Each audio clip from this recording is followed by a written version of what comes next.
Evening. All our regular council meeting, Thursday, February the 6th. Start by acknowledging that we're holding this on the traditional territory of the Klama Nation. And going to start with an announcement. And I'm going to, first of all, talk about Tor Burtek. Today, we are honored to announce the upcoming retirement of Tor Burtek, our Director of Infrastructure. After serving a mere 36 years of dedicated service to the city, over the years, his steady leadership has ensured that our city's infrastructure is well maintained and has seen countless successful projects come to life. Staff will certainly miss the calm and thoughtful way that Tor has acted. Tor, thank you for your incredible contributions over nearly 4 decades. Your legacy is one of service, dedication, and care for this community. And I hope that all staff will endeavor to do the same. We hope you enjoy spending more time with the family, especially your grandchildren, and lots more skiing and lake adventures. Thumbs up. And of course, acting as an unpaid resource when we need your wisdom and expertise. So please join me in congratulating Tor on a well-deserved retirement.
Broken water mains is what I'm referring to. Okay, so just before Tor decides to head for the door with all of his possessions, anybody on council would like to say anything? Councillor Pong. Yes, Your Worship, I guess I better speak into my mic. Tor, as I was able to say at our Harbor Committee meeting last night, I said how much I appreciated you always being here, always on the spot, and keeping the city running for so many years. It's an unbelievable career. And whenever anybody needed to approach engineering, City Hall, and any aspect of infrastructure, whether you were always there. And I reached out to the ex-mayor, as I said to you last night, and I just want council to be aware that not only is it the ex-mayor that has words of praise, it's all the staff that you have worked with in this building over the many years that have nothing but admiration for your dedication, your professionalism, and the way you go about your business. So just to wrap it up, Mayor Formosa, who worked with you for quite so many years, he said, please tell Tor I enjoyed working with him all these years, And congratulations to him for seeing us through the liquid waste facility. His many years of dedication to our city was second to none. He will be truly missed. And in Dave's fashion, thank you, Tor. Councillor Elliott. Thank you. Thank you, Your Worship. And thank you so much, Tor. I think it's 5 or 6 mayors that you've managed to serve with. I think you started here when the rec center was still brand new, and now we're looking at its end of life pretty much. The history that we all rely on you for has been so valuable. And yeah, you've been here the entire time I have, and many of the people before me. Changes in administration, but you've been the rock that has sewed it all together, and we're really going to miss you. Councillor Southcott. Thank you, Worship.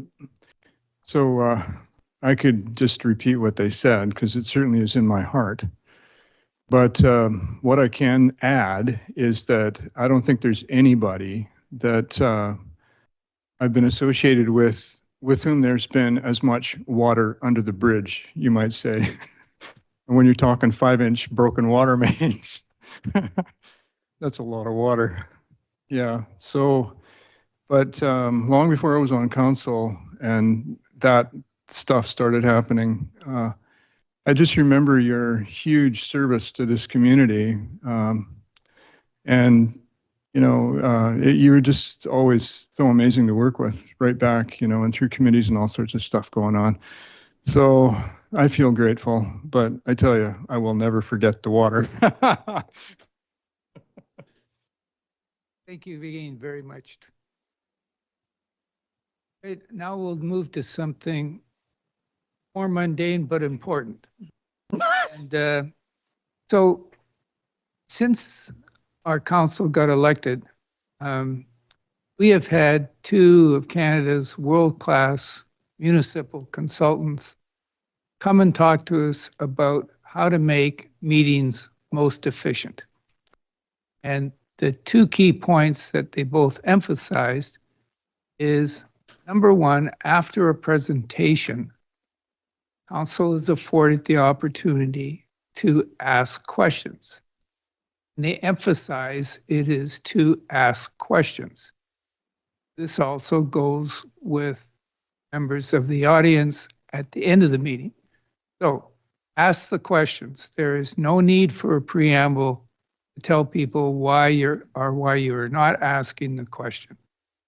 Secondly, if there is a motion on the floor, each councillor has an opportunity. They don't have to take it, but they have an opportunity to state whether or not they're in favor or opposed to the motion. Key message from our consultants is if one councillor has stated the reason they're voting for or against, which is identical to your reason, you simply say, I concur with, as opposed to taking 5 minutes or more to say the same thing over again. So that's my part of the announcements, and I'm going to go to Councillor Almeida to see if you have any announcements. Thank you, Mayor. I have a handful. I feel like some of them other councillors might cover, so I will stick to a few of them, and if they're not covered, I'll do a second round. But on the sports front, we've got our Kings in town this weekend, Friday at 7 p.m. and Saturday at 5 p.m. playing against Alberni Valley. And the Regals are in town February 22nd, which is a couple weeks from now, for the tail end of their playoff series for the McCallum Cup.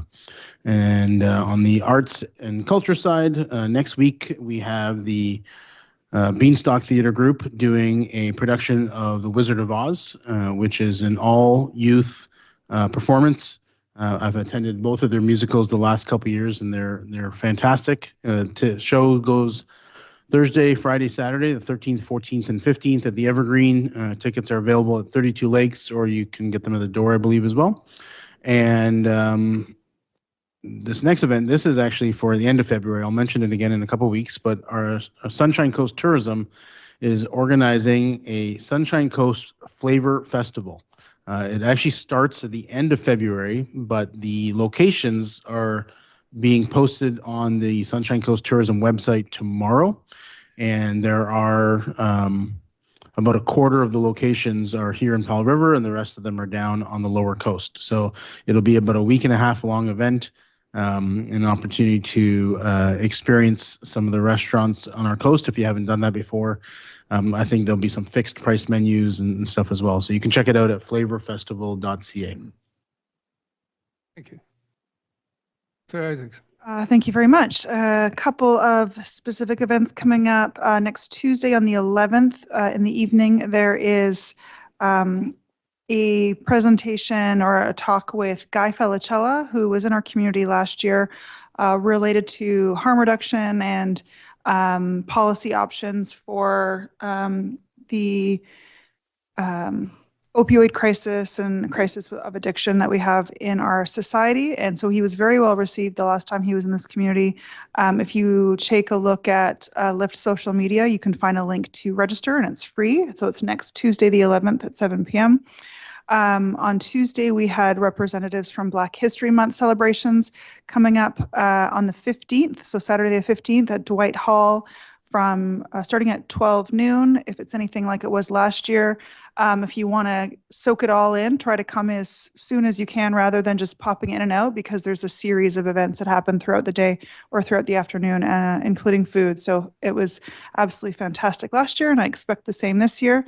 A couple of things coming up that require tickets that actually one more thing that doesn't require a ticket, but maybe requires an RSVP.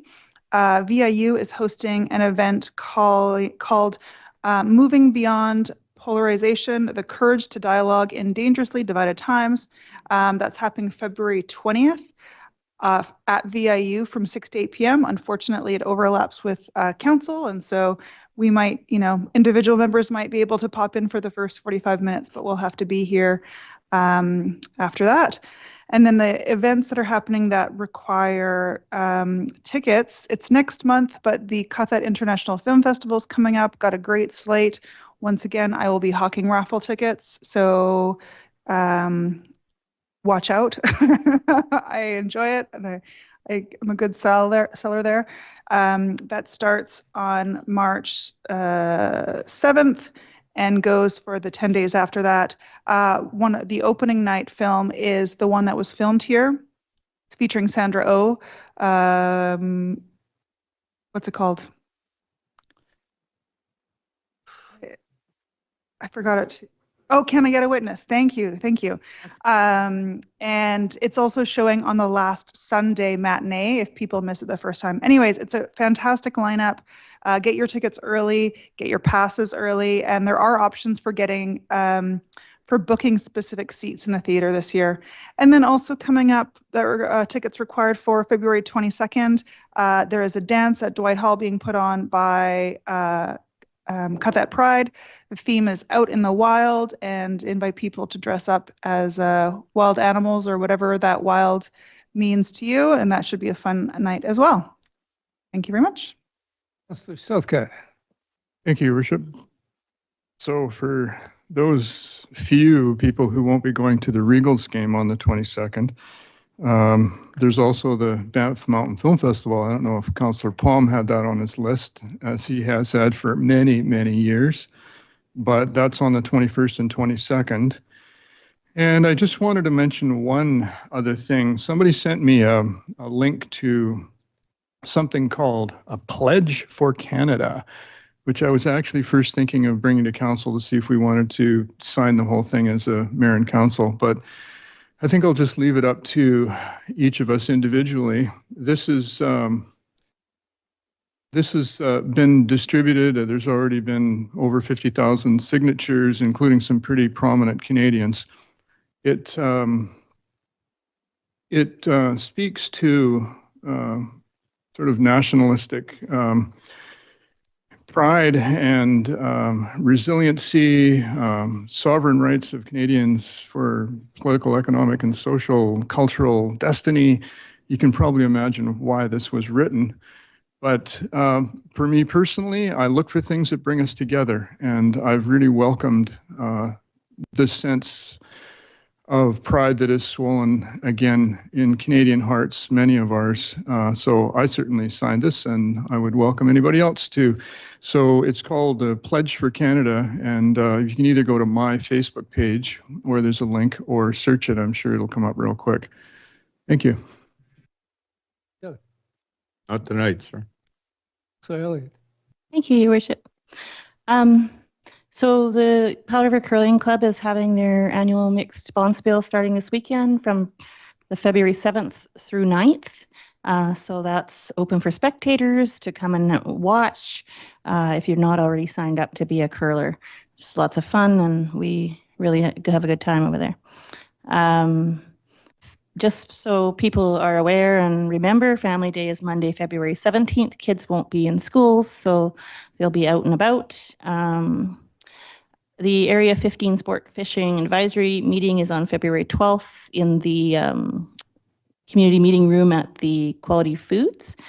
I like to go to those, but I have a conflict that night, and I'm going to be going to a different advisory group meeting, so hoping some other folks can attend that and pay attention to what's going on with our fisheries this year.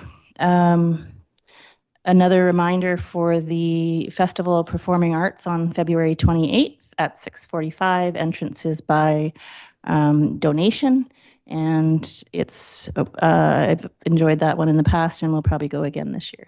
So thanks. Palm. Worship, I made the most important announcement earlier on the agenda. However, I've updated staff, and I want council to know that I won't be here for the next committee of the whole or council meeting. I will be enjoying a little sunshine with my family. And I will be back for the 27th budget session. So I'm sure that everything will be in good order when I return. Just to make that announcement. Thank you, Worship. Where are you going? Councillor Almeida. There was just one thing. Councillor Isaacson talked about the Black History Month celebration on the 15th, but they are also hosting a financial literacy and wellness session on the Thursday, February the 13th at the First Credit Union, starting at 5:30. I just did a little add-on to Councillor Southcott's comment that anybody who comes along Marine to get to the City Hall will note that the family puts up those wonderful signs, has put up another wonderful sign talking about being proud to be Canadian. So, and finally, just so people that are online in the audience know, I'm not wearing sunglasses because I'm trying to get an acting job in one of the many plays that are happening here. It's because I had cataract surgery yesterday. I thought we were trying to be cool and hip. Yeah. Now let's move to the adoption of the agenda. 2.1, adoption of the agenda. Councillor Doubt. Before we adopt it, I've got a motion to amend the agenda, and that is to move item 13.1. Notice of motion to item 12.2, new business, and that's the Canada Post and the Industrial Inquiry Commission motion. And if there's a seconder, I'll speak to that. This motion is something that council has had that letter from the union since the 16th of January, and there needs to be a response reasonably quickly. The last time for the Industrial Inquiry Commission to make its report is May 15th, and the earlier a submission gets in there, the better they are. I tried to have this in the hands of staff last Wednesday, and plenty of time to have it. I thought it would be on new business under the agenda, but it showed up under notice of motion. So if I have the support of council, I'd like to address that motion tonight. And I've got copious notes on what I'd like to say about it when we get to that. Yes, Councillor Elliott. I'd prefer it to stay under notice of motion. That's what I came prepared for tonight. May is still lots of time, so the time crunch is not really there that would necessitate dealing with it tonight rather than the next meeting.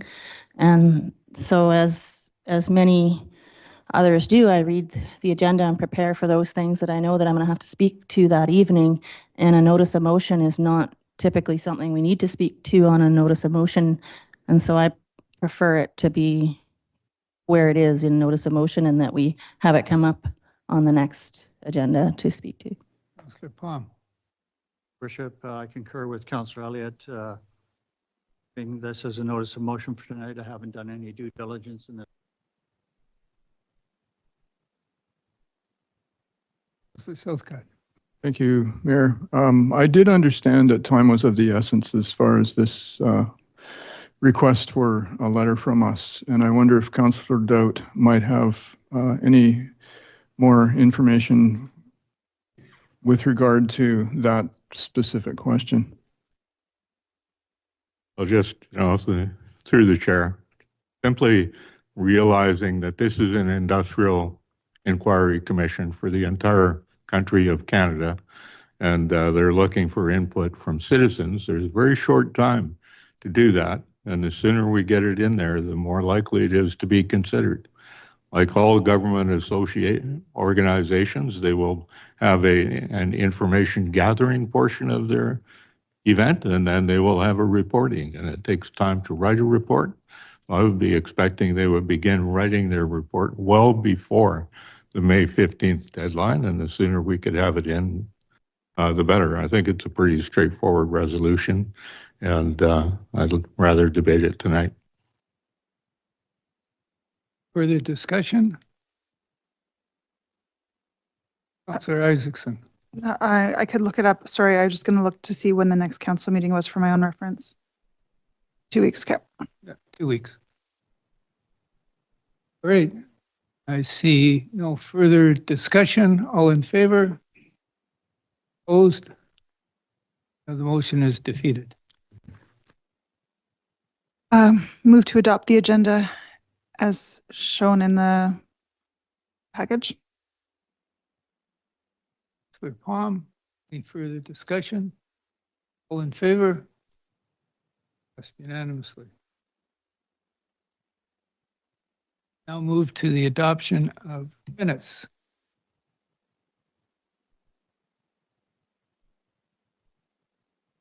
Councillor Elliott. I move the adoption of the council meeting minutes held January 23rd and the special council meeting held January 23rd. Seconder. Isaacson. Any discussions? In favor? Passed unanimously. Now move to correspondence.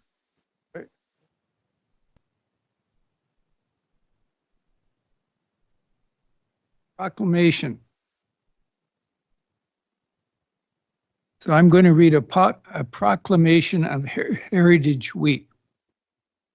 So whereas the city of Powell River recognizes the importance of protecting and conserving our rich and diverse heritage by proclaiming Heritage Week.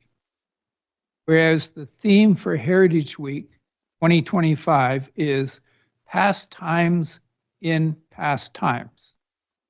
Whereas Heritage Week is held to recognize the legacy that is the foundation of our community, connecting our citizens through shared values and creating a place of pride and social well-being.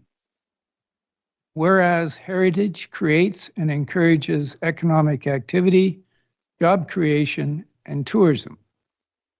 Whereas our community is enhanced and sustained by its heritage places and spaces. Whereas our community celebrates the past and future by embracing, exploring, and enjoying our enduring heritage. Whereas we acknowledge that all people of our community contribute to our rich and cultural heritage. Whereas we recognize our cultural and natural heritage are irreplaceable sources of life and inspiration, our touchstone, our reference point, our identity. Therefore, I, Mayor Ron Wasno, proclaim February 17th to the 23rd, 2025 as Heritage Week in the city of Powell River. Your Worship, Really? just worried we might have had an oversight in our announcements. I believe our flags were at half-mast last week for some days, and I don't know if we've put that as an announcement as to why. It was Mr. Hubbard, I believe. Yes. Would you like to comment on that? We can ask our CAO. Maybe, yeah. I know it was Mr. Hubbard, but I'm not as familiar as our CAO with what I should be. Through the chair, as you know, the flags are under the mayor's purview, and he gave permission because of the loss of a longstanding employee who passed away. I didn't know the individual myself, and I think some of you may know him. Tor does. So maybe you'd like to say a few words, Tor? Yeah, if I may, through the chair, it was Milton Hubbard, who was a transit driver with the city of Powell River for a lengthy period of time, not only full-time, but he also provided relief driver for the city of Powell River until his unfortunate passing recently. Thank you, Your Worship. We'll now move to committee reports. Harbor User Advisory Committee meeting held October 2nd, 2024. Councillor Palm. Thank you, Your Worship, through the chair. It's the October 2nd was the first meeting after the summer spell, and these minutes have already come forward in December. However, I didn't talk to them that evening because we had a lot of on our agenda. So I'm just going to say a few words. We had another meeting on December 4th and followed that up with another meeting last night here at City Hall. It was very well attended. The gallery was full. There's a lot of interest in our harbors, I'm happy to say. And you see all the names on these minutes of the people that are involved on the committee. They're doing a fantastic job, and they share their wealth of information concerning our harbor and where we're at with that. So a couple of the items to touch on, there's obviously interest with the economic impacts that our harbor presents for our community. There's discussions around revenue, there's discussions around expenses, how much comes in regards to power and utilities, for example. Before last summer, we did a transit survey of transient vessels so that we could get some feedback from the visitors that are coming into our harbor. We reviewed that after the summer. We're talking about marina amenities and upgrades. We're also considering a new fish cleaning station since the old one is in a location that has some negative implications for boat owners. So we're doing some due diligence on a move of that station and actually making it bigger. Loading zone designation enforcement is on our agenda. We got asked questions regarding water levels and dredging schedule. Those answered.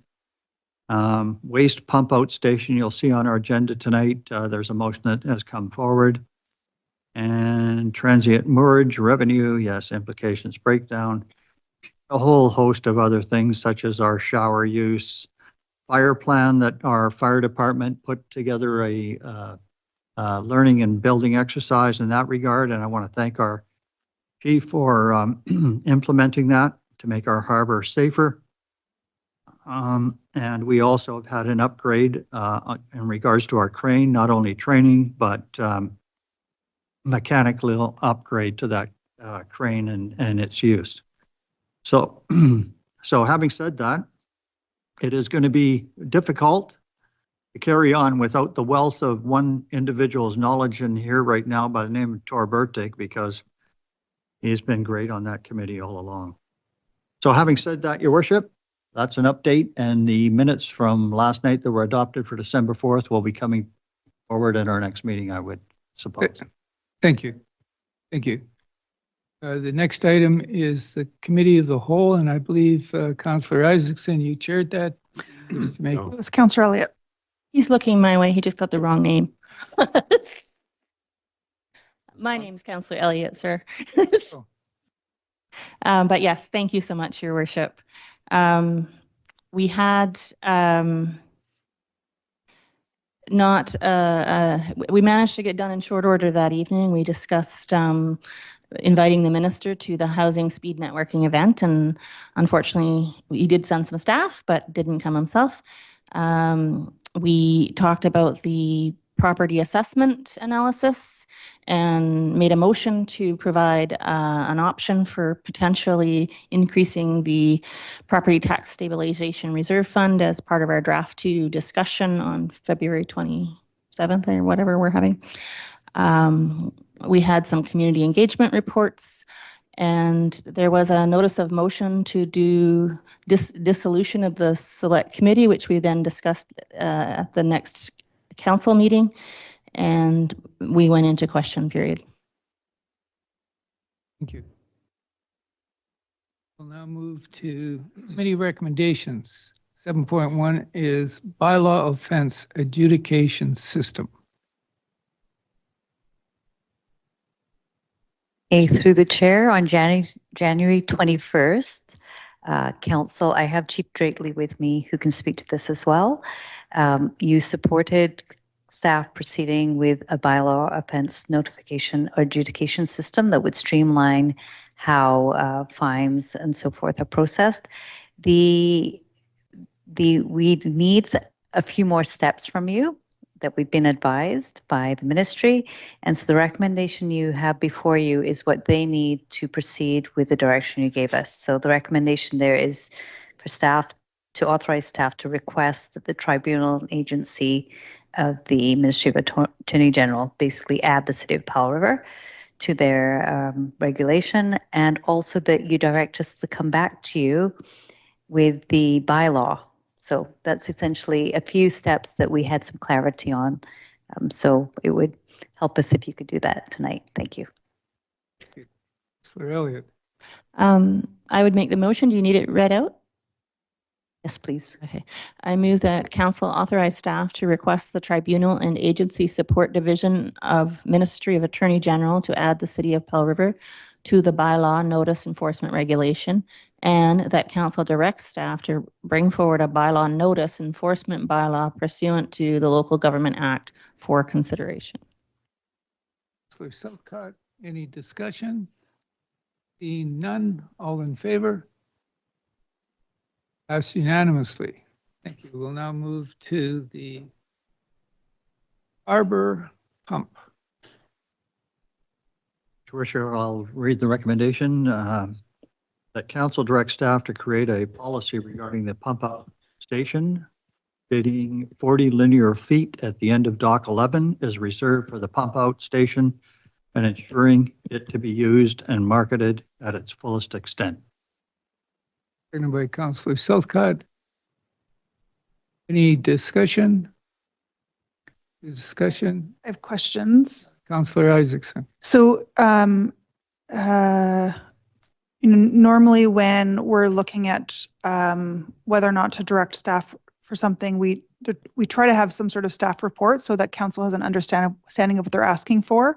And so I realized this this recommendation came from the committee, but I'm also looking for I would look for staff input. So for example, if there's a section that's reserved for the pump out station, what the implications are for that in terms of, I just would need a bit more information. And so I'm hesitant to vote on this tonight only because I don't have a full picture of this. I realize it's a recommendation, but it's, I also would like to hear yeah, a more fulsome staff perspective. Councillor Elliott, then Councillor Palm. Thank you. Just first of all, clarification about whether it was 40 linear feet or 40 lineal feet. It says lineal in the, and I know there's not a lot of difference, but, and then the second thought I had was, are we talking about an existing pump out station or something, some sort of infrastructure that needs to go in? So that was my second question. Councillor Palm. Yes, thank you, Worship, through the chair. Both of the questions that have come up here are very good questions, and I'm very happy to see Mr. Bertig here that could shed a little bit more light on this, since I talked to him earlier today, and he has a short, brief summary of this motion. Thank you, Councillor Palm. Through the chair, this is an existing pump out station that already exists. Currently, currently we use it for moorage at times, but that has led to issues where a boat is moored in that location when somebody wants to come and pump it out. So we're moving towards having it reserved solely for pump out purposes. I guess the drawback is that we'll lose out on 40 feet of available moorage, but it does provide security for having that pump out available. And we've heard stories where somebody's come to pump out and there's been a boat on that dock that was there overnight, that type of thing. So. Kind of follow Councillor Isaacson's lead here, because I think it's a good idea. And I'm going to move that we refer this motion to staff for a report so council can give full consideration to all the details. And if there's a seconder, I'll speak to that a little bit. Yes, Councillor Isaacs. Okay, so it's been seconded. So I think we should have a report and maybe get a drawing of the harbor so everybody knows where dock 11 is and where that 40 feet is and exactly how that fits into the dynamics of the harbor. I use the harbor, so I know. I think we also want to consider other ideas, because I know particularly the Lund Harbor uses their pump out station for emergency tie-ups. In the event where somebody comes in and the harbor's full, but they have to get to the dock, like I had to once, they'll use the pump out station overnight when it's not being used to pump out tanks for basically emergency tie-up space. So I think we can probably afford another couple of weeks to think about it a little harder and to make sure everybody understands what we're deciding to do. So I think we should refer it to staff for that report.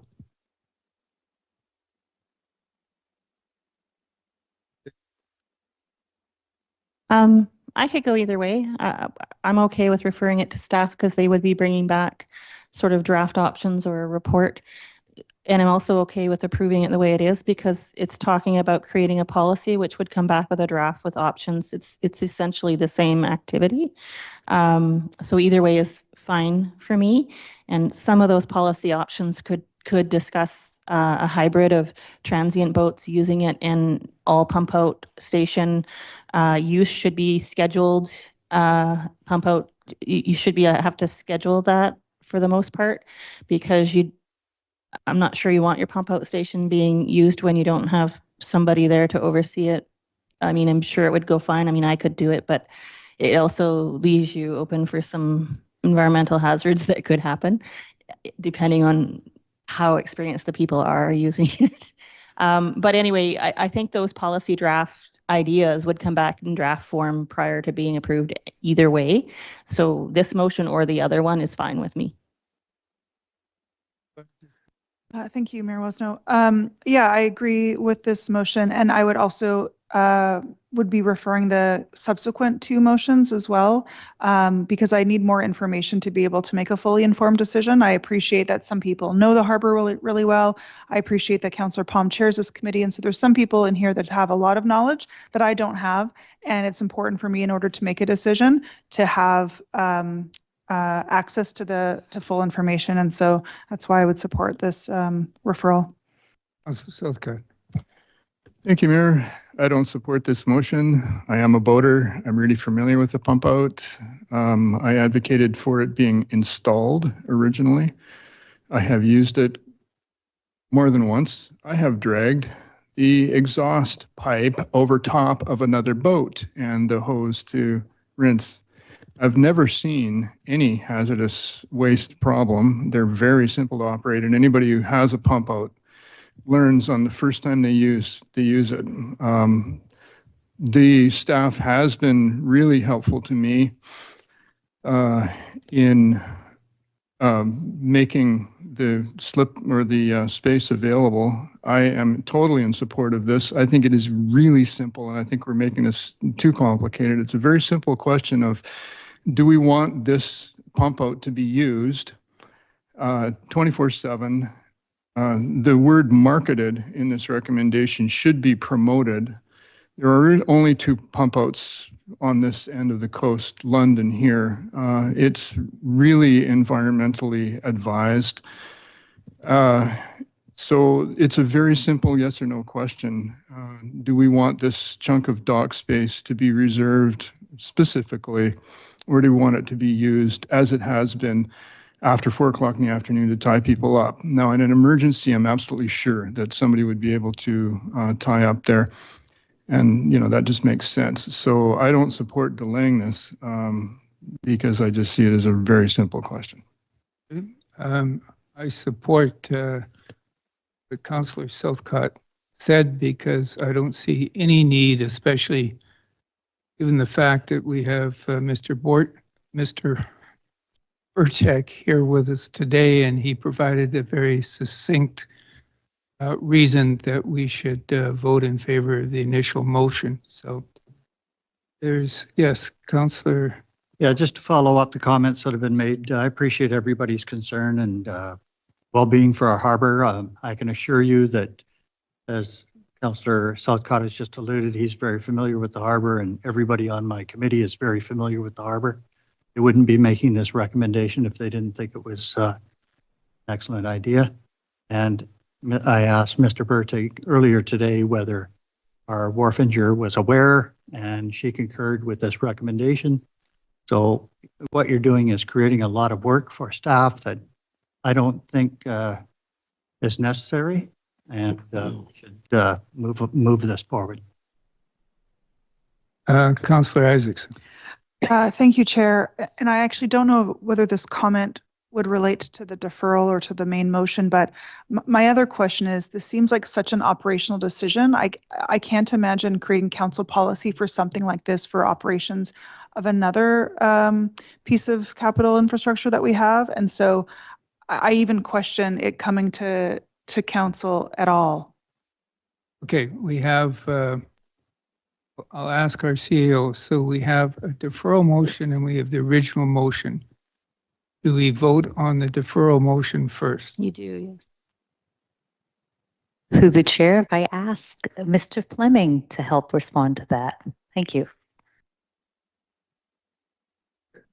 Thank you, Your Worship. Council votes on the deferral motion first. All right, thank you. So we have the deferral motion on the floor. All in favor? Opposed? The motion is defeated. We'll now move to the original motion. Any further discussion on the original motion? Councillor Isaacson. Yeah, related to my previous question as to an operational decision, to me it feels like coming to council. I'm wondering if I could, through the chair, ask staff about whether it needs to be a council policy and what council's role is in doing this versus. And I know that committees can't direct staff, so it's sensitive. I'm wondering how this fits into our governance responsibility. CAO, would you? Through the chair, I do apologize. I was trying to get the volume adjusted. So I heard half what you said, Councillor Isaacson, if you might kindly repeat it. Yeah, it just relates to my note earlier about what seems to me like an operational decision coming to council and whether there needs to be a council policy on this. I appreciate that committees can't direct staff and it needs to come to council. And so the mechanism for feedback is a bit awkward.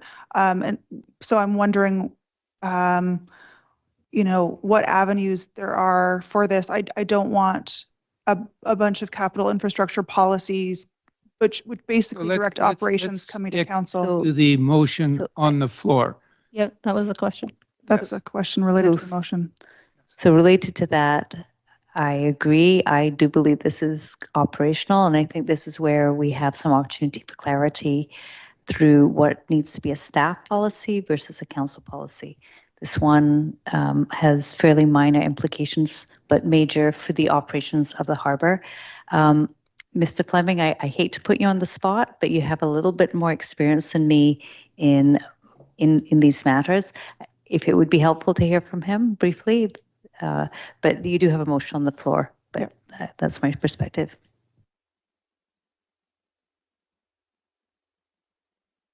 Would council like to hear from me, Your Worship? Yes. Okay, thank you. Yes, one of the things that I'd like to do is to actually review all the council policies and actually have an agreed upon what makes it, what's an operational administrative policy and what is a council policy. You have a number of council policies that are operational over time. And so this does lend itself more to an operational policy. Also, we would need to look at having a good common understanding of how recommendations from committees make their way either to council or to staff for implementation. So just for clarity, are you making any comment on whether or not it is appropriate to vote on this motion? I think you need to vote on the motion because it's on the agenda and you have a motion on the floor, Your Worship. And so that's where I would, that would be my recommendation. Thank you. Any further discussion of the motion on the floor? Councillor Elliott, Councillor Doubt, and then Councillor Palm.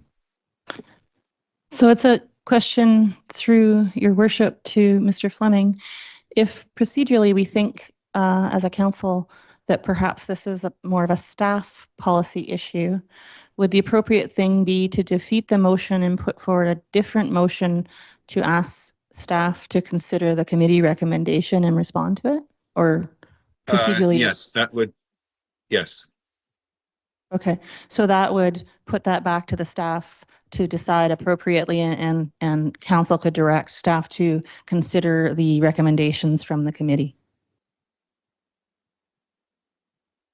Councillor Doubt. Well, previously, I made a motion to refer this back to staff for a report that would have given the corporate officer and the CAO and Mr. Bertig, because I don't think he's retiring tomorrow, the chance to come back to us with more details on how this would be put into place. We have a motion before us that's directing staff to create a policy, and that's what we're going to be voting on now. Yes, that's true. I'm happy to vote to create a policy. I'm not sure what it'll say, and I'm not sure it'll have to come back to staff, but I'd like to vote on it and see what happens next. And we can talk about the next motion. Councillor Palm. Yes, to the chair. Thank you, Your Worship. Mr. Fleming, I just want to clarify from my perspective, chairing this committee, this is the Harbor Advisory Committee is a committee of council. So for any motion to be passed by my committee members, doesn't it not have to come to council, or can it just be dealt with staff and then they decide whether the policy should come forward to council or not? Your Worship, I have to confess I'm not familiar with all the terms of reference of the Harbor Committee, and suggest moving forward is when recommendation from a committee comes to council, there's a bit more background information to it on the agenda that answers a number of the governance questions that have come up today. And so that would be my sort of governance recommendation moving forward. And so that way you've got sort of the recommendation from the committee and a comment or recommendation from staff as well to consider as to how to address what the recommendation from a particular committee is. Thank you. But it would still come to an advisory committee recommendation goes to council, and then council would need to determine what to, based on a staff recommendation in addition recommendation. Okay, we have a motion on the floor. Further discussion, all in favor? Okay, opposed? The motion passes 4-3. Thank you. Councillor Elliott. I'm just wondering if, given the advice we've been getting from our corporate officer, that we maybe refer motions on the agenda 7.3, 7.4 to staff to come back with the appropriate information attached. I'll second that. Great. We have any further discussion? Councillor Isaacson. I'd like to amend that motion to include 7.5 as well. Okay. I'll second that. Great. Any further discussion? All in favor of the motion? Amendment. Yeah, amendment first and then the motion. All in favor of the amendment? Opposed? That's unanimously. All in favor of the original motion as amended? That's unanimously. Thank you. So this now takes us to item 8, which is reports for decision. 8.1, Cathet Regional District request for city community works funds. CAO. Through the chair, if I might hand over to Ms. Denniston to walk us through, and this is basically a response for council to consider based on a request from the QRD to use our Community Works Fund. Thank you. Good evening, Mayor and Council. I'm just checking if you can hear me all right. Yes. This report is in response to council direction to provide a report regarding the QRD request for 1.3 million of City Community Works funds to be given to the QRD to help fund the completion of the Resource Recovery Center. The Resource Recovery Center is a QRD project, and the city is one of 6 participating areas within the regional district. Therefore, the city contributes to approximately half of this project cost through the QRD property taxes that the QRD requisitions each year. The city infrastructure projects in draft 1 of the 2025 financial plan. Therefore, the city's property taxes would need to further increase by 4.8%, or capital projects would need to be cut in order to fulfill this request. Given this background, 3 options have been outlined in this analysis. Scenario where the QRD allocates 1.2 million of its community works funds towards the project, and the remaining 1.3 million is funded through QRD debt. In this scenario, the city's property taxes do not increase. The QRD would charge an average single-family dwelling $7 per year for 20 years to pay off the debt.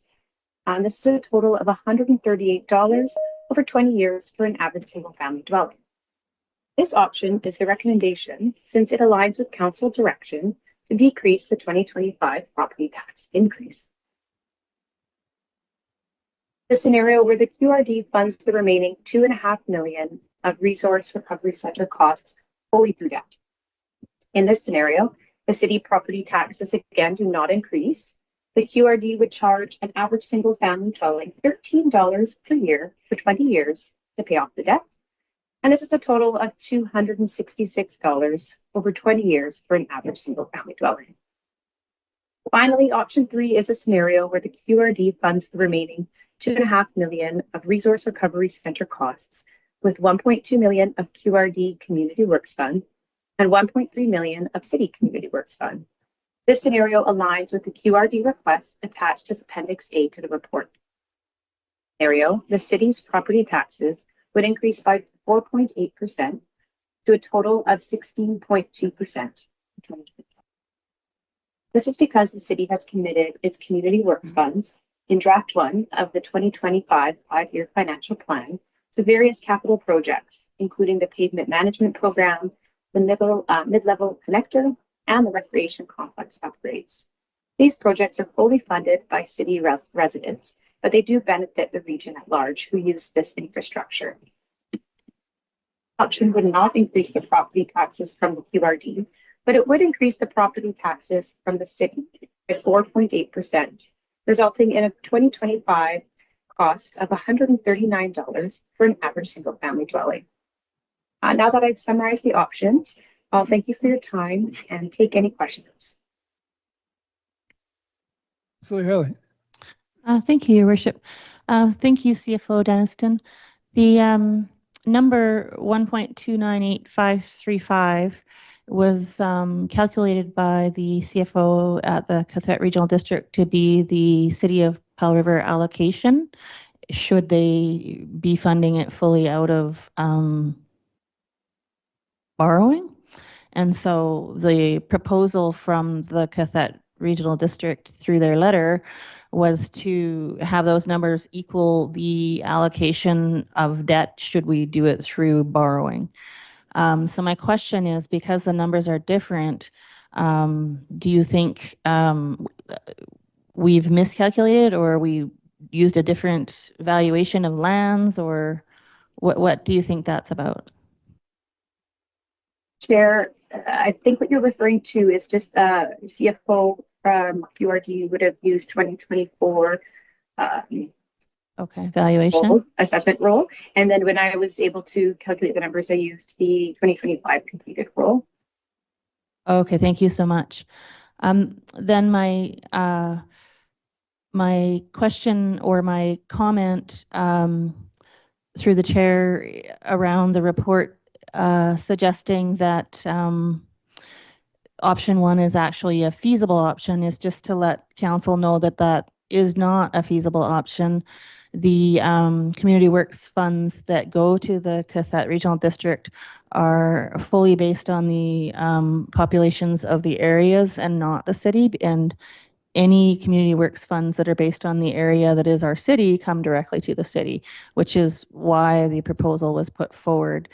So the areas would not look favorably upon providing community works funds that are, you know, kind of intended to support area community works without a contribution from the city community works. So that option 1 is actually not a viable option from the Cathet Regional District perspective. And I gained that through a lot of conversation that we had over there. And the request was the portion of whatever would be ours through debt. My question is, should we choose to use community works funds, is there not an equally, like if we funded what, you know, something from the city through debt instead, would that not be tax-wise completely equivalent for the city taxpayers? So whether they're paying off a debt through the Cathet Regional District or paying off a debt through the city, would it not be the exact same amount of money? Through the chair, it would be a different amount of money because in the option 3 scenario, the city would be paying more. So we have, I mean, essentially thinking of it as these funds are committed to capital projects. So if they go elsewhere, what do we do with these capital projects? We would then fund them by debt, possibly, but then we'd be paying twice. We'd be paying debt for those capital projects, and then we'd be giving money to the QRD. So that's where that that's where it's more not as advantageous for the city. So I don't understand the answer. Under option 2, it says that the city of Powell River would pay for 1.274434 of the debt if it went through the QRD. And if we're, instead of having different numbers and they're based on the actual roll, the option 3 would have it being paid out of the city debt portion instead. So if it's the same tax base paying the same amount of money, doesn't that make the taxes exactly the same, just being put through different authorities? Okay, I think I'm coming up to speed here, Councillor Elliott, and I understand the question.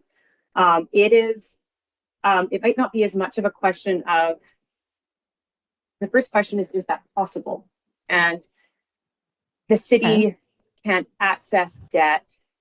The city couldn't go and give this money to the QRD and then fund the projects that the Community Works Fund funds, because the city can only access debt for those projects with electoral approval. So we aren't able to just go and access that debt. So as a result, we would have to right up front give that money away and fund those projects with property taxes. So I think it's part of the analysis is a matter of timing. Does the city want a big spike in 2025? That's where the increase up to 16.2 comes in, because that money these projects would need to be funded if they were to remain in the plan, and debt is not an option for these projects unless we were to go to referendum, in which case these projects wouldn't happen in 2025. And I wouldn't really recommend going referendum for debt for things like roads. And so it's more of the issue that it's not an option. So it puts all the pressure in 2025 because there isn't the option on our end to do the debt. Whereas for the QRD, they have the option to do the debt. And so that's what really spreads out that cost. And then it goes through the QRD requisition versus the city's requisition. So those are the main differences. And thank you for your question. Thank you so much. That makes good sense. Thank you. I'm going to try to render this into a more simple question than the report does. And I think Councillor Elliott was trying to do the same thing. Go ahead. Okay. So I can explain why the idea came up, because I brought up the idea at the regional district when I was there.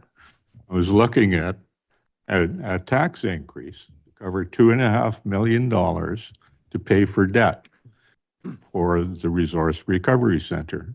If that's paid for by the debt, that will increase by $2.5 million the debt that the regional district owes in that service, and they will pay that by increasing the taxes to all of the people who participate in the regional district service.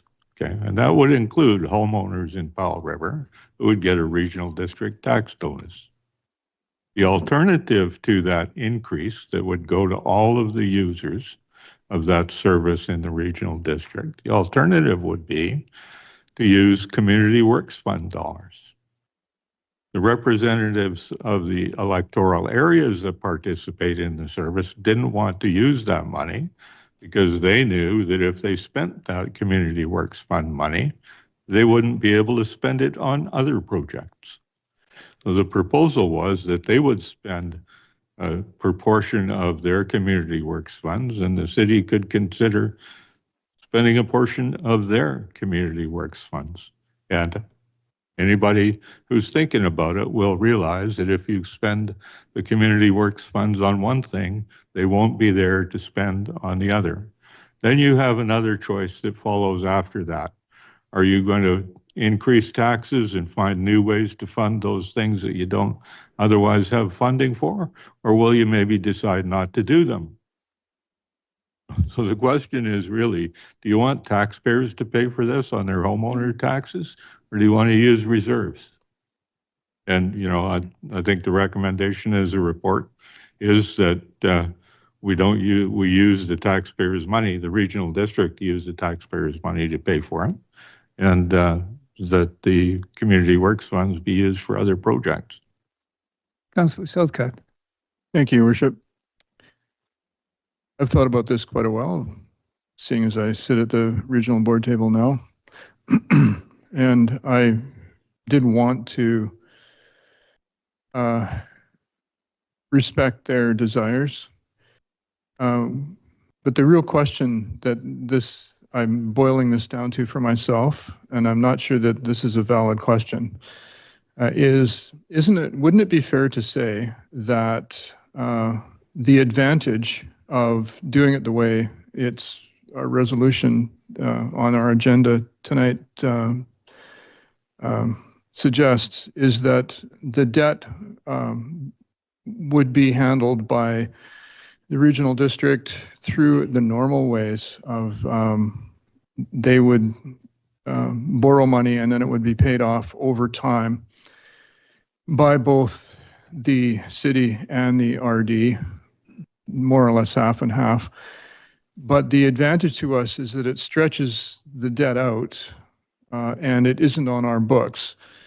So we, particularly in the stressed fiscal times that we're in, would not be shouldering this in an immediate fashion, which could be a real advantage for the city. Is that boiling it down too simple? Am I oversimplifying it into something that's not true? Through the chair, that's a correct interpretation. Thank you, Councillor Southcott. That's correct. Great, thank you. So we have a motion on the floor? Or no, we are looking for somebody to put a motion on the floor. Councillor Palm. Yes, through the chair. Thank you, Your Worship. I will recommend that the City Council direct staff to prepare and send a letter to the Cathart Regional District Board to decline the request dated December 9th, 2024 to contribute City Community Works funds to complete Resource Center, Recovery Center capital project, and that Council proceed with allocating the city's contribution through the established property tax requisition process. Second by Councillor Almeida. Any further discussion? Councillor Isaac. Yes, thank you, Chair. I did listen in on some of the discussions at the RD on this topic. I think there's a couple of things that come to mind for me. One, part of this is related to relationship, and there are some financial questions that we have between the city and the regional district. For example, the ongoing funding of capital and operations of the rec complex. And so some of these questions are really hard to answer when we go back and forth by letter. And so I appreciate that this is a hard relationship question. In both cases, ultimately, taxpayers pay, whether they pay on their city bill, it's all from the city, but the line items, it's going to come out of the RD funding, or it's going to come out of their city amount, and or that comes out of taxpayers' purses now or in the future as the debt gets paid off. And so it's just a matter of who's going to pay and when. Ultimately, I think the question that comes to my mind in making my decision is where the responsibility for solid waste management lies, and it's with the regional district. I understand that there are financial challenges and there may be interest in not using debt. However, the regional district is the entity that's governing the overall costing of this project, and so being able to weigh the cost of that project on current, future, and past taxpayers, I feel like is the responsibility of the RD to consider and weigh all of those options.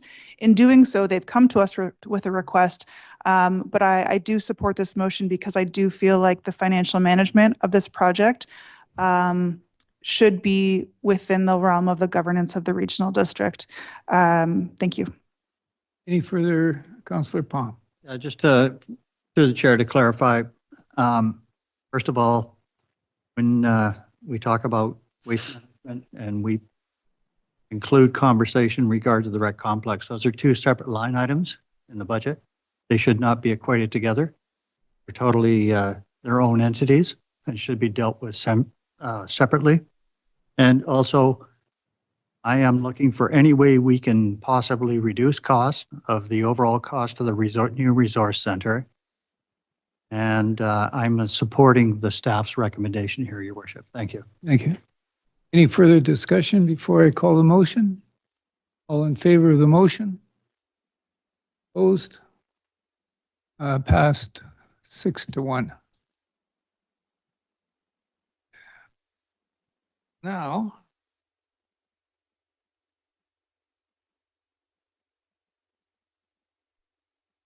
we'll now move to the airport rehabilitation project review.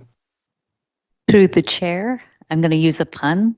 Director Burtek is going to bring this one in for landing.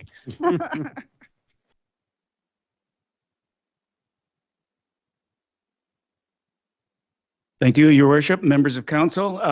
So tonight I'm going to provide a brief overview of a project that I believe you're all familiar with, the Airport Rehabilitation Project. So as you recall, in 2021, we received funding from Airport Capital Assistance Program, ACAP, as we call it, just over $8 million for a runway rehabilitation as well as some associated work.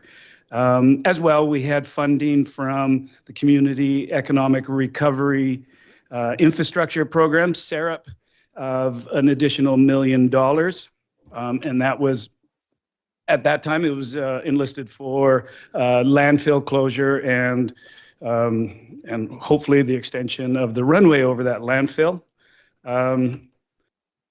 But as you recall, we ran into geotechnical issues with that said landfill, and unfortunately, we're not able to increase the length of the runway from what we had proposed of 426 feet. Instead, we were still able to increase it, but only by 146 feet at that time. But through the construction, we were also able to reduce the slope of the runway down to just below 1.5%, as well as provide safety areas at both ends of the runway. And obviously, we upgraded the electrical infrastructure to provide LED lights and additional electrical infrastructure up there. In the end, we were able to get certification under the Transport Canada's TP312 5th edition and get classification to AGN 3A. Unfortunately, though, with some obstacles, mainly to the east, that included trees as well as mountainous terrain, we were unable to get a non-precision level service, and that wasn't achieved. But in the end, we were still able to have increased load capacity for some aircraft, unfortunately not all, but we have an improved safety level at the airport. With respect to the budget, the initial project had incurred a total price of just over almost $6.9 million. And we still have an estimated approximately $18,000 of forecasted costs that are not fully complete right now. You know, although we have the pavement and the landscaping and the lighting up there, there's a couple items that are still outstanding, but minor in impact. They include things like spare electrical equipment that we just haven't received, so we have not been invoiced for that, as well as operational manuals that we have received. We just haven't been invoiced for those items. We do have one outstanding issue where we've held back funding for some seeding up there, so for some grass that hasn't taken, but we'll have to wait till the spring to see if it actually has taken. If not, we'll look to the contractor to remediate that. In the end, our total cost is forecasted at 6.9 million. That brings us to about 1.1 million under the initial budget of 8 million. And so, as you recall, the project was fully funded from ACAP and SERAP, and we were able to complete it on time, opening up the runway for June 8th on schedule. Unfortunately, we had to rely on the patience of Pacific Coastal as we didn't have a second runway in place, so we actually had to close the airport for a period of 2 months. But in the end, we believe it was a very, very successful project. I'd like to take this opportunity right now to acknowledge staff who brought this project. They're instrumental in bringing the project to a successful completion, and they included the likes of our engineer, Nagy Risk, Cam Reed, our transportation manager, Dwayne Ranta, our airport coordinator, our former employee, Mick Drozdovich, current employees, Kyle Bombardier, as well as Heather Ellis. Some additional good news with respect to SERAP. We talk about in the report that we had $1 million allocated for the landfill capping. So since that is not going forward, they have given us initial approval to complete a final design of that airport capping. It will not allow extension of the runway, but we still have to cap it so that we don't get infiltration into the landfill. So they've allowed us to go for final design on that. As well, there is a couple of projects that we've put forward to them that they have accepted, and one is improvements to taxiway Bravo. We have unsatisfactory pavement conditions on that we want to rehab. As well, they have acknowledged that they would provide funding for a rehab of our parking lot, which you all know is not in very good shape. So in the end, that's a summary of the project that I think was very successful, and I'm open to any questions. Thank you. Elliott. Thank you, Your Worship. Thank you, Mr. Vertik. The question I have was, when you speak of the engineering of the capping of the old landfill, is that the same project we were looking to try and find money in our budget for? So is it now going to be covered by these funds from this grant? We initially had we had the authorization from SERAP to cover some of it, as well as we did have budget allocated from community forest for that raising of the landfill capping and putting the runway over top of it. So is that still, because I think we made amendments to it not coming from the community forest and coming from somewhere else. And so is that still something that's not covered by this grant, but is in our budget somewhere else? It's still in from reserves? In the budget, yes. Okay. That was that's for the construction thereof. So what we're speaking right now of is engineering. Design only. Okay. Thank you. Great. Thank you very much, Mr. Burtek. Mr. Isaacs. Yeah, thank you. And so you mentioned there's a couple of outstanding invoices, and I'm just wanting to make sure that when a budget goes under, or when a project goes under budget, I'm assuming those funds have to go back to the funders. And so is it possible, one, to make sure that all the potential invoices, including any seating possibilities that are not covered by the contractor, Like, is there a timeline that ensures that we don't send that money back before all bills are actually in? And is there any opportunity to negotiate with the funder to cover some of those related projects with the money that we went under budget with?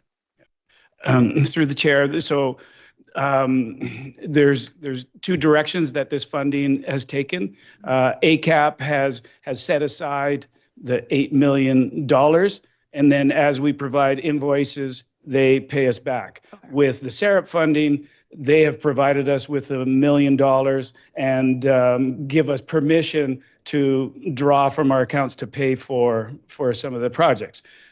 With the ACAP, there is a deadline of March 31st. So that's where we're going to run into some issues perhaps with the seating. It's a $3,000 item on there, and we'll continue to go to SAREP to cover that cost. If not, it could come from the reserve that we mentioned in the report, if not through O&M, or we do some hand seating to cover that the bare spots on our own. And so just to clarify through the chair what Councillor Elliott asked, the additional projects that you mentioned, for example, the parking lot paving, that's separate from this funding, and you're mentioning that those as, yeah, so I'm unclear of the ties to the funding. Yeah, the taxiway and the parking lot, that would be provided by the SAREP funding. They have said that it's related to the airport project and could enhance economic development at the airport. So they're in favor, and they've provided us initial endorsement of it. And so we have an agreement to sign off to send back to them before it gets formalized. Thank you. Thank you very much, Mr. Burtag. Pleasure. Thank you. Now move to report from the municipal directors of the Cathett Regional District. Who would like to go first? It's my turn. Councillor Elliott. Thank you, Your Worship. I'll just list a few things, and then my colleague, Councillor Southcott, could follow up with anything I miss. We had a board meeting on January 28th, and it wasn't a terribly long agenda. We had a bunch of stuff in the consent agenda, which include fire services capital asset management, approving the plan for that, the fire services increases to reserves for the Malaspina and Northside in the budget, for increasing the budget for their reserves to cover off increases expenses there. Emergency preparedness fund, training fund from UBCM grant. We approved submitting that grant application and receiving it. Financial draft 2, statutory review was approved. The change to the draft included the removal of $80,000 from the Area B to be for reserves for the statutory reviews that were requested by Director Gisborne. And so the rationale was that realistically, those budgets would have to be distributed over all of the areas that are participating in the reviews and would not be just all in Area B. So the thinking was that those would come forward through draft 2. Removed from draft 2 and come forward for draft 3 when we knew more about the actual distribution. The statutory review appointment date is February 12th. And they're going to have their first meeting to kick that off. Levels of grant and aid in the budget were decided to be the same as previous year's actuals. So the budget last year would have been, unless some of them weren't fully used, so those would be the same this year. But the ones that used less than what they had in their budget, the budget this year will be based on last year's actuals. So that represents a decrease for some areas. The cemetery fees were agreed to be raised Director remuneration was agreed to be CPI, approved based on a CPI increase. They talked about everybody wanting to go to the AVICC, and we discussed some AVICC resolutions for improvement districts be eligible for grant money. So that means things like the Lund Water Improvement District and the Texada one could actually apply for grants to improve their capital, because they haven't been allowed to do that, and that's made it incredibly difficult for the waterworks in those communities, not just here but across the province, to be able to improve their capital pipes, their dams, their everything involved with water. And so we're going to be going forward with a resolution at AVICC asking the provincial government to change that. And then we had some other resolutions going forward. One is asking BC Hydro to develop a separate strategy that provides access to EV charging stations in remote areas as a separate program from the current one that they have, that basically focuses on high traffic communities and kind of leaves folks like on islands and end of the roads kind of out of the realm of possibility. And then a service review transparency. Board intends that preliminary service review meetings will be held in public. We made that decision as well. That's my report. Good. Councillor Southcott. Yeah, maybe just a couple of teeny things to add. What I heard was, and this pertains to the question of, pardon me, improvement areas, was there's a desire to have the provincial government look at, analyze how improvement areas work, because some work and some don't. The Lund water system is an example of a really problematic one because of how expensive the repairs are. Like, they're looking at a dam replacement, et cetera, and it's a small community. And there are other issues across the province. So, but in some cases, improvement areas do work, and it appears that the province has basically just stalled over years to decades, not wanting. There's thinking that the province basically wants to get rid of improvement areas, but in some cases they really do work. So, a question, as I understand it, that is going to try to be put through AVICC is to get the province to actually look at them and go up. There's about 250 or more in the province as a whole, and come up with some way that the ones that work can continue to work and the ones that don't can be fixed by the province. So I thought that was worth mentioning, even though it's a kind of a small issue, but there are three improvement area, at least three here.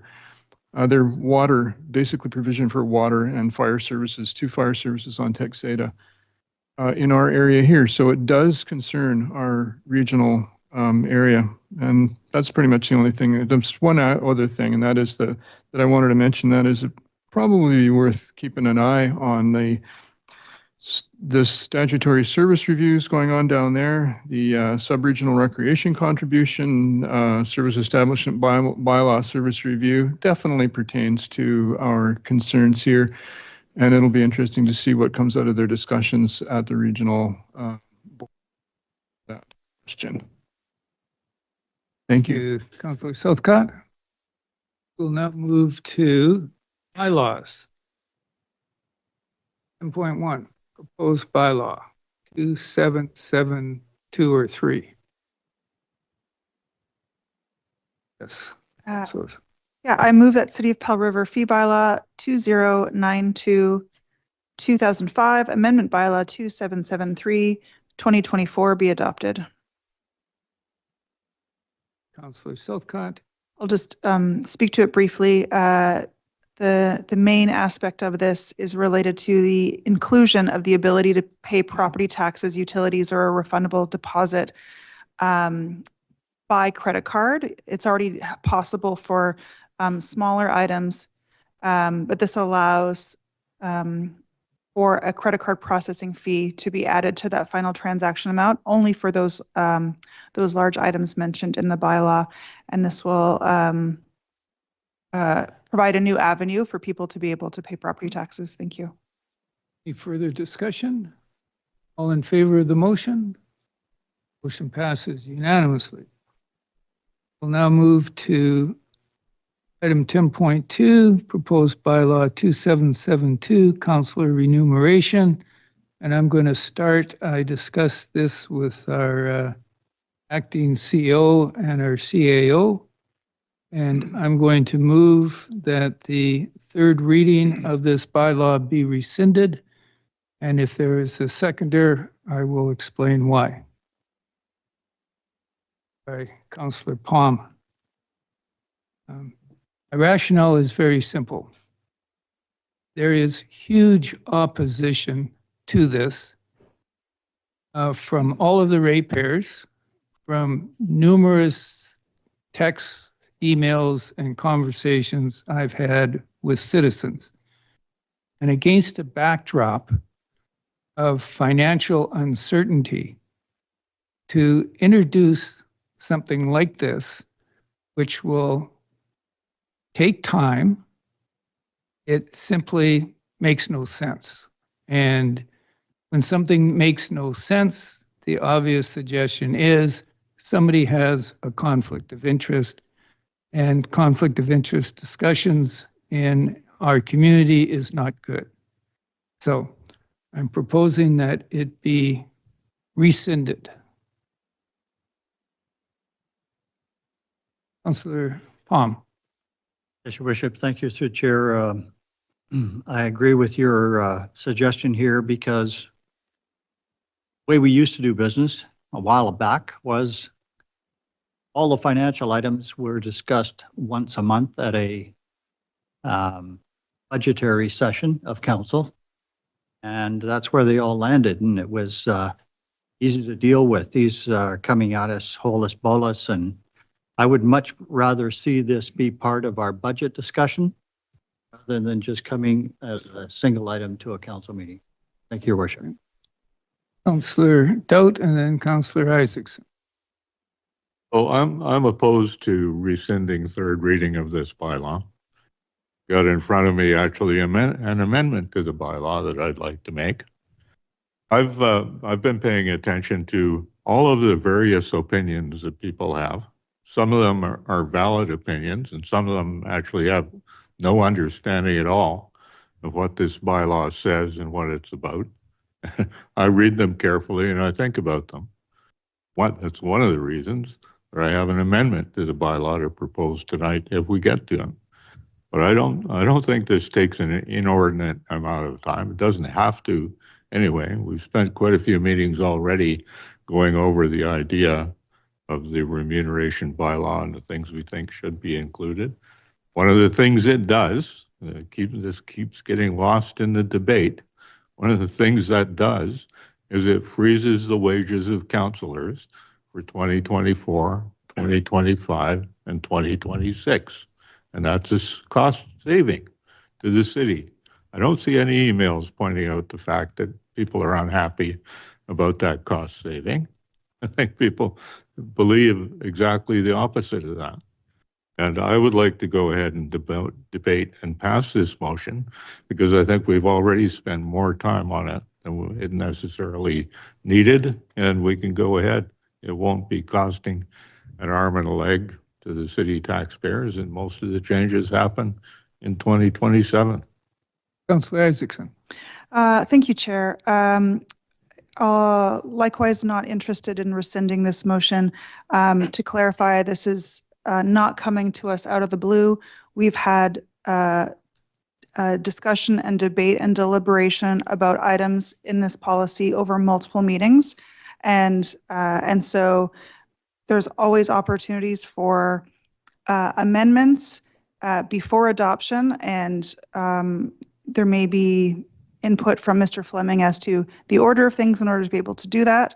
But I don't believe that pausing in any way, unless the intention is to, again, make it the best that it can be with the votes that we have at the table here.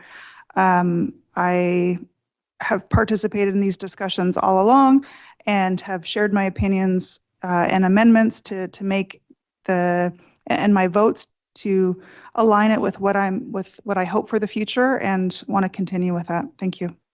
Mr. Siltka, did you have your hand up? No? Councillor Elliott. Thank you, Your Worship. So I have a question around procedure, perhaps for our corporate officer. If after third reading you wanted to make amendments to the bylaw, would you have to rescind third reading first, make the amendments, and then do third reading again? I think after third reading, amendments are frowned upon. I don't know for sure, but I'd like to ask that question. Your Worship, you can amend a bylaw at third reading. What you cannot do is amend a bylaw at third reading and adopt it at the same meeting. There must be a day between third reading and adoption. So we've done third reading already, and if we wanted to amend the bylaw, would we not have to rescind third reading in order to do that? No, you can amend it at third reading, Your Worship. We've already done third reading. It's not at third reading. We've done that. Yeah, I understand that. Okay. But if you want to make an amendment, the bylaw is at third reading today. So it would read amended at third reading to whatever the change is, and then it would come back later at a later date for adoption. Okay, thank you. I was just getting confused by the terminology. So with regard to this particular motion, I would be in favor of some amendments to the time frame for leaves. I'm also concerned that the bylaw doesn't address how council might rescind someone's leave if we're struggling to meet our obligations for quorum or what have you. If the leave is creating some sort of operational issue, the bylaw should allow for council to do something about that. And so it doesn't currently have anything like that in it. And so I would be open to amending for that purpose. I think that the bylaw sets certainty over our term. Order, Chair. We're focusing on the motion to rescind right now, not the, there's no motion. Yeah. Yeah, the motion on the floor is to rescind, not to adopt or to amend right now. Thank you, Councillor. I'm speaking to that motion. My reasons for not wanting to rescind are that even though I would be open to some amendments to the bylaw, I think we're long overdue because our bylaw that currently exists is outdated by over a year. Generally, what happens is the remuneration bylaw is dealt with once in a term, and it's dealt with at the, when your bylaw expires, and it tends to cover into the beginning of the next term so that the next incoming council doesn't have to deal with it immediately upon being elected. And then they do the same thing for their term and, to a short year grace within to the next term. So we're a year overdue in dealing with this. And the proposal is 0 increase through the entire term, a CPI into the next term, which is fairly standard across a lot of councils. A lot of councils give a CPI every year. That's not what this proposal is. I've seen some massive objections to leave for maternity, and currently you can ask for leave at any time according to the charter, and all leaves of council are fully funded. So if you go on a medical leave or a maternity leave and it's granted by council through a motion, it's a fully funded leave. That's how they do it. That's what happens. You don't take away the remuneration when you put a councillor on leave. So the setting of a policy for maternity doesn't create a brand new system. What it does is put a policy around maternity in particular, or parental leave, that makes it clear and transparent to the public what happens on a leave like that. The intention is so that everybody knows what your policy is around parental and maternity. It isn't a new concept. I'm not even sure how relevant it will be, but if somebody is stressed out about that, they'll know before they run whether that might be an issue for them. And we'll have a policy that addresses it. More than likely, it's really if we had no policy whatsoever and they asked for a leave, councils would probably grant it, and it would be with pay, because that's what leaves from council get right now. It's not a change. That's not new. The only new part is that you wouldn't have to ask for that leave. It would be granted through policy. I do worry a little bit that we could tweak that a bit to make sure council can meet its legal obligations as far as quorum and so forth. But I think I'm not in favor of rescinding third reading at this time, because we're well overdue and we need to get this dealt with. Thank you. For greater clarity on my motion to rescind, it is my intention, if the motion is rescinded, then to pass an amendment which would include the remuneration of council being fixed for the 2025 and 2026, and all other items be removed. So we have a motion on the floor. Any further discussion? All in favor of the motion? Opposed? The motion is defeated 5-2. Okay, we now go to the recommendation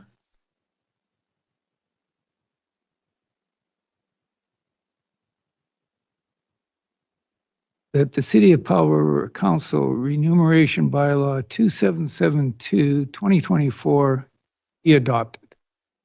Councillor Doubt. Yeah, I'd like to move that Bylaw 2024, paragraph 4, health and wellness, be amended to read, commencing November 2026, members of council shall be eligible to enroll in the exempt staff extended health care benefits plan at their own expense. Enrollment is optional. And if there's a seconder, I'll explain what that change is. Seconded by Councillor Palm. So what this does, the current reading of that is that there would be a health and wellness benefit. It would be 100% covered by the City of Powell River. And this amendment would change that so that if an individual wanted to have that benefits package, they would be paying for the benefit package themselves rather than the city paying for it. This is the one place I can see in this bylaw where there would be an increased cost to the city for the person who is taking the benefit package, and that would give some people a benefit that others didn't get. So it seems to me appropriate that when you're getting a benefit plan, that the person who takes the option of getting the benefit plan pay the cost of it rather than the city paying the cost. Any further discussion? Councillor Southcott. Thank you, Your Worship. I've given this some thought too, because I found the language that says that the benefits would be discretionary, whether they were accepted or not.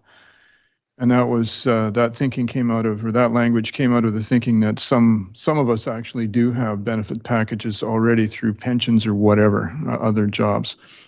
I never got to the point of remembering, which I've just remembered, that I have seen contracts where it is stipulated that benefits will be provided if they are not provided by another employer or another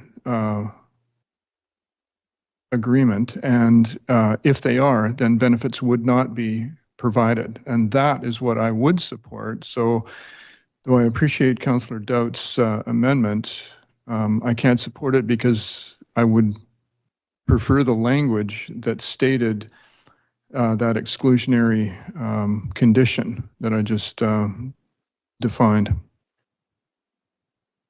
Councillor Isaacson. Thank you, Chair. For slightly different reasons, I'm aligned with Councillor Southcott and not in favor of this motion. I think there are some jobs and some jobs that currently and some jobs previously that have led to people having benefits of their job, and that is increasingly not the case. The same employment benefits that exist for jobs is increasingly less, a move to gig employment for young people. And so I think requiring payment of benefits at the expense of, in this case, a counselor, becomes a de facto financial penalty to retired people who were self-employed or did not have the ability to leave employment with benefits, and for people of all ages, but in particular younger people who had to perhaps give up a full-time job to make council work and therefore potentially lose out on benefits. We don't have a job on council that is well suited to also having a full-time job. And so it becomes a financial penalty for certain segments of the population who might serve on council. And so I don't support the amendment. I'm going to be in support of the amendment because I think the key thing is the cost to the city. I do not agree that we are employees. We are part-time participants in the governance of the city. And as such, any remuneration or benefits should reflect that. So I'm going to support the amendment put forward by Councillor Doubt. Any further discussion before we call Councillor Elliott? I think I would support an amendment such that Councillor Southcott had talked about. I think the main issue is to discourage folks who already have benefits from tagging into benefit packages here, but to afford an opportunity for those that have none, for whatever reason, to have some. And there's lots of reasons why maybe a cost share would be more palatable, but most of these benefits, if you have to pay 100%, they don't add up. You might as well just pay for, like, I mean, it's an expense that's not really necessarily good for people unless they have large families or some such thing. Individuals per se would not benefit from something like that. Most retired people have benefits. Most people who've got full-time jobs have benefits. People who maybe lose their full-time job because they're trying to balance council life with other life, or people who may have lost their benefits because they're on council, then they could not maintain whatever it was they were doing to have their benefits, would suffer from that. And the remuneration package, while some might think it's generous, is actually not if you've had to give up other work in place of it. So it's really just designed to help folks who can't work a second full-time job because of the demands of council and aren't retired or wealthy or whatever. And so to make it, like, you might as well remove it altogether rather than make this amendment, is all I'm saying, because it doesn't help anybody then. Any further discussion before we call the motion? All in favor of the motion? Opposed?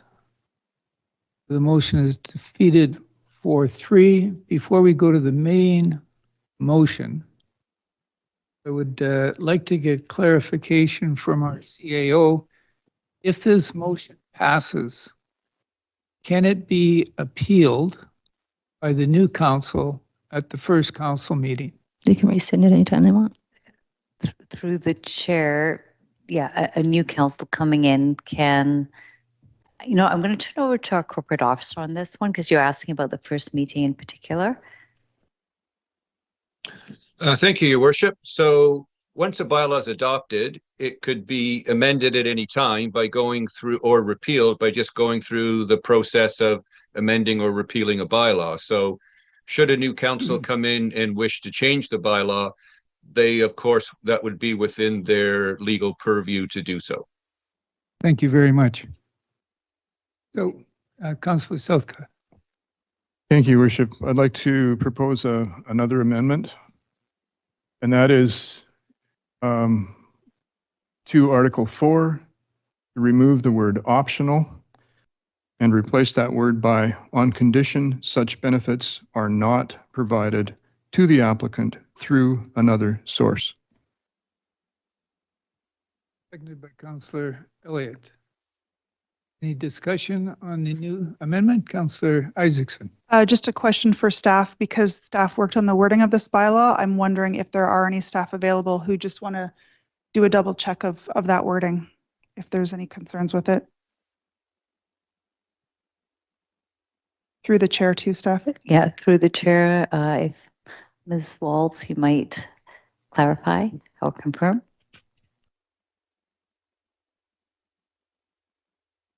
Through the chair, Councillor Southcott, could I get that wording again from you, please?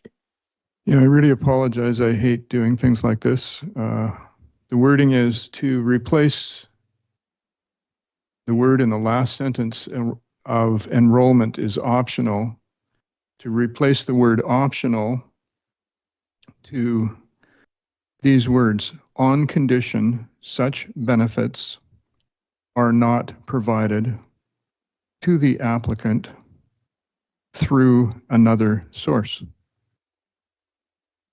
that too quick? No, I got that. Thank you. Thank you.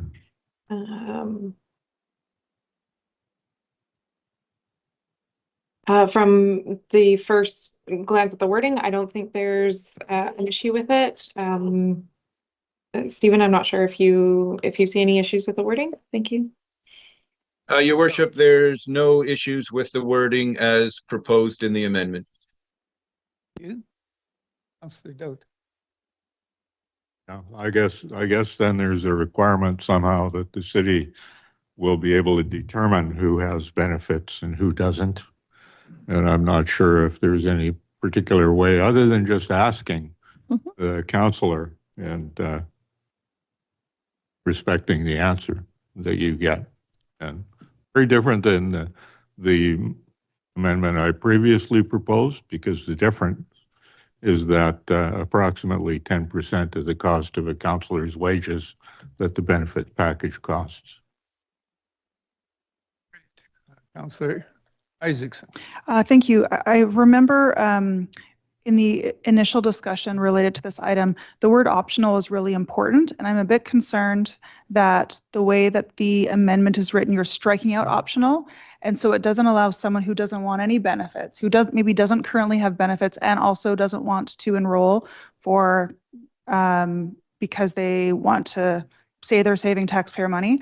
And so I'm wondering if rather than striking out optional, there's just a comma after optional. If that's in line with maybe your intent. Okay, so then I propose an amendment. To the amendment. Move that the word optional is put back in with a comma after it.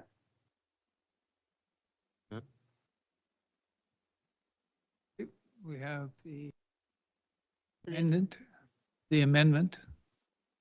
Been moved and seconded by Councillor Almeida. Any further discussion on the amendment to the amendment?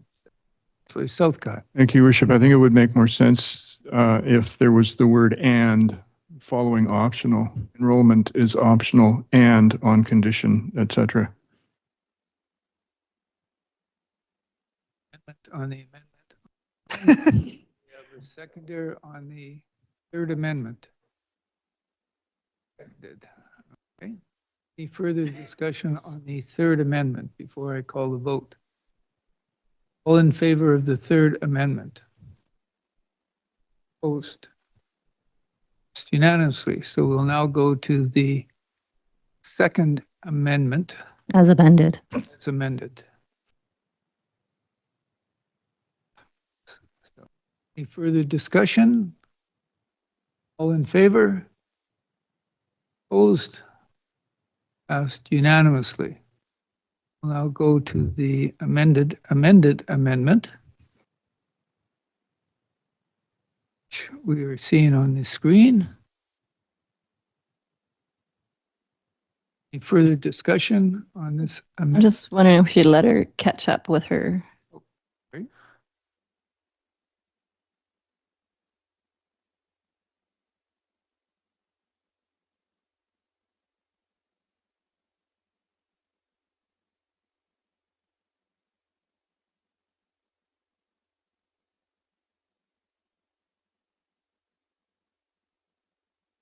Okay.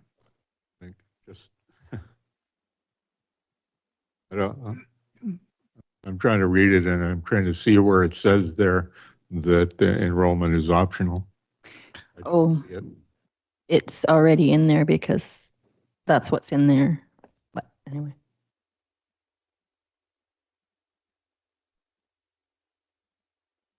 Any further discussion on the amendment to the original motion as amended and amended? Favor? Opposed? One opposed, 6 in favor. The motion passes. I will go to the main motion. Main motion, Your Worship, sorry. We don't have a main motion on the floor yet. We were dealing with amendments first, and I'm just wondering if people have further amendments before we go to the main motion. Point of clarity, because the corporate officer shared earlier that with an amendment that we've just made, I don't think we can adopt, which was the main motion, that we have to push that to the following council meeting, if I'm not mistaken. Correct. So are we now able to vote on the multiple amended motion? There's nothing on the floor at the moment. Councillor Southcott. Very worship. I believe that we could pass the amendments to the third motion, which we've already done. So then the passing this recommendation would have to be deferred to or postponed to a following meeting. Mr. My understanding. Move to the CAO for guidance. Through the chair, and I'm going to let the corporate officer correct me if I'm wrong, is you can only adopt this now either if you have a special meeting in a day's time or move it to the next council meeting of the 20th. Mr. Fleming? Correct, Your Worship. Because council made the amendment to section 4, you cannot adopt today. So this would appear for adoption on your next regular council meeting, unless council directed otherwise. Great. Thank you very much. Yes, Councillor Elliott and then Pong. So I have just a concern about and I don't know what it is, but I think I want to add like the provisions of the parental and the provisions of the leave must be subject to the council being able to meet its requirements, and should at any point during a leave we require that person's presence, council should be able to require their presence for, like, if we have too many people sick or whatever, for I don't want the leaves to get in the way of us being able to carry on business. And there's nothing in the bylaw that says we can recall a person from leave if we need to based on operational requirements. And I don't know how to put that in the bylaw, but I'd like to make an amendment to put it in the bylaw. Just for clarity, I believe that we need 4 members of council to be present to conduct a meeting. Is that correct? Mm-hmm.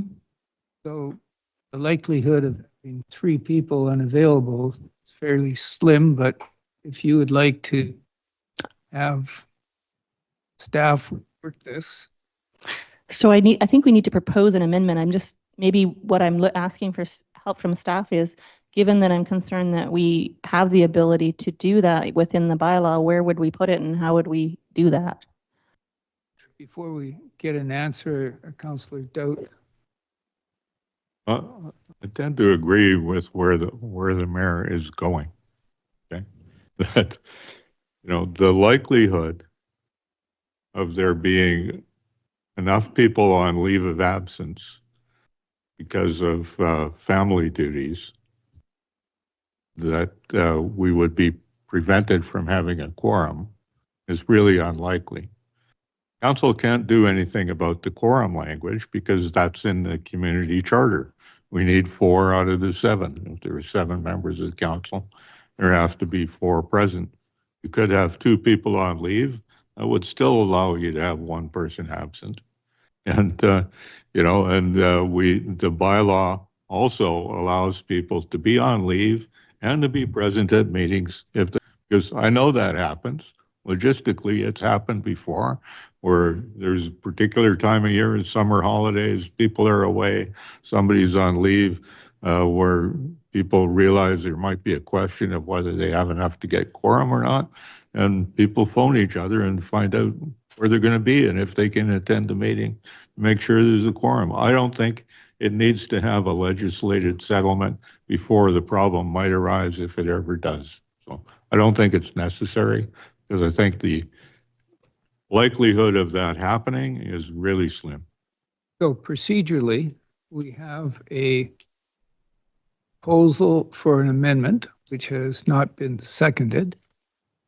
Well, I haven't figured out the words for it. I was asking for a little bit of help to, is it a separate clause that the entire parental leave is subject to the operational requirements of the council, or do we? Through the chair, while I'm not an HR expert or a human rights expert, there might be some caution around demanding somebody to come back when they're on a leave if they don't feel able to.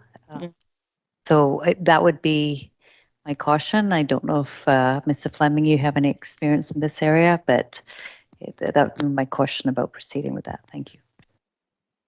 Your Worship, I would concur with that caution. I would suggest that the likelihood of this scenario happening is small, and it could always be addressed should such a scenario arise at the time, given the facts in place at the time. It can be tricky trying to come up with scenarios that may occur and put them in a regulatory instrument like a bylaw, would be my general comment. And yeah, I do have a concern that if council has granted someone a leave, I'm not sure if you can tell them to come back from the leave. Okay. Okay, thank you very much. I'll withdraw my concern. Thank you. Okay. I think we are now ready to go to the next item, which is 13.1. And 12.1. 12.1, yeah. Oh, Your Worship, I just have one more comment. First. oh, I'm sorry, Councillor Pond. Sorry, Your Worship, but this puts me in a bit of a dilemma if this is going to come forward on the 20th while I'm away, as in terms of remuneration. So I would like to throw myself on the desk here and plead with council to not have this come forward on the 20th, but a week later on the 27th when I'm present. I do have a few clarifying comments to make in my position in regards to this motion. And unfortunately, I would not be able to clarify for the public where I stand on the numerous items. I'll second his motion to have it go forward later. Is that okay? Further discussion on moving to the 27th? All in favor? Opposed? Passed unanimously. Thank you. Very much. The right pair of glasses. I see that we're now 13.1. 12.1. We have a 12.1, Your Worship, Come here. under new business. Council Policy 48. Counselor We Palms? just deferred that to the, Oh, he was referring to the newly amended bylaw to 10.2, going to a week later rather than, okay, thank you, Your Worship. okay. New business, 12.1, Council Policy 48. It's yours. Oh, sorry. Here we are, notice of motion. Yes. So I brought this forward. I'm going to read the recommendation and then speak to it. So I will recommend that staff be directed to bring options to council regarding revisions to Council Policy 48, individuals leaving municipal employment. And if there's a seconder, I'll speak to it. Thank you. Your Worship, did you get that? Yes. Thank you. So it was brought to my attention that this policy refers to long-term employees that are leaving or retiring from the city employ. And it simply states that anybody from 10 to 15 years gets, I think it's $100. Anybody from 20 to 30 gets 200. And then if you're over 30 years, you get $300. When this policy came forward, it's over 25 years ago. I think it needs to be revisited, and I believe staff have got this in the works to bring policy updates forward in this regard. So I'd like to ask staff, are they planning to upgrade this policy and bring it forward in the near future? Through the chair, this wasn't on our list of things to review, but if it's council's direction, you can direct us today. Thank you. So if we were going to make just specific changes to Policy 48, I'd like to ask for a report from staff to upgrade the remuneration for those long-term employees and bring it forward for further consideration of council. Okay, have you captured that motion? Yeah, it's in the package.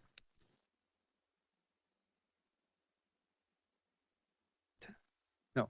It was seconded by myself. Thank you. Uh. Discussion. Sir Elliott. Thank you.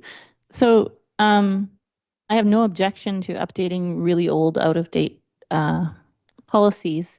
And I think we have a number of them in the city that are fairly old. Some of them sold that you have to look in the paper records to find them. My question to our new corporate officer and CAO is picking and choosing which policies we should bring forward ahead of some of the others. Would that leave us at risk of prioritizing things in kind of an ad hoc way? Is there a plan to look at them all and bring them forward in a prioritized kind of way for updating? Because we have a ton that need updating. I'm just curious about the proposed process and whether we're getting in your way with this motion. Through the chair, I'll just speak more broadly. With Mr. Fleming coming on board, we indeed had this conversation today. He's already spotted, and we have a long list of both bylaws and policies that need to be reviewed and, if necessary, struck off the book or updated. In terms of the priority, the variety of policies we have is quite extensive. And so without summarizing that to you, we would need some direction on what it is you see as a priority. There certainly would be some from an HR perspective that I might think is a priority. So I'm not sure how long it would take us to get that to you. But if this is something that's important to you, we would factor that in tonight. So Southcott. Thank you, Your Worship. I just have a question basically for Councillor Palm. I checked how much a dollar in the value of a dollar in the year 2000 when this policy was amended would be worth now. It's about, I don't know, 80% more now.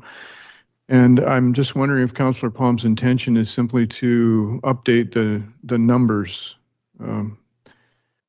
of this policy to make them consistent with current values. If it was that, then it probably would take about half an hour or less or maybe 10 minutes to actually amend this.